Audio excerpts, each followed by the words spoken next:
11 benepisyaryo kabilang ang 3 dating taga-suporta ng Communist Terrorist Group at 8 peace advocates ang nakatanggap ng livelihood assistance mula sa kapulisan ng Cordillera at kawani ng DOLE sa Camp Major Bado Dangwa, La Trinidad, Benguet nito lamang ika-16 na araw ng Hulyo taong kasalukuyan.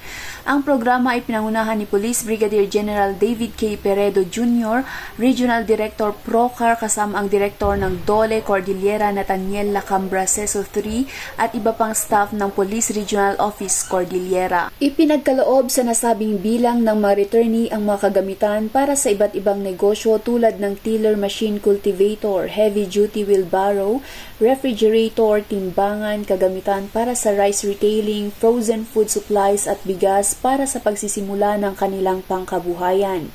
Hinimok naman ni Police Brigadier General Peredo ang mga benepisyaryo na gamitin sa maayos na pamamaraan ang suportang kanilang natanggap upang mapabuti ang kanilang buhay at manumbalik sa normal na pamumuhay sa kanilang komunidad. Mula dito sa probinsya ng Benguet, ako ang iyong PNN correspondent, Patrolwoman Febelin Codiam, alagad ng batas, tagataguyod ng Balitang Pulis.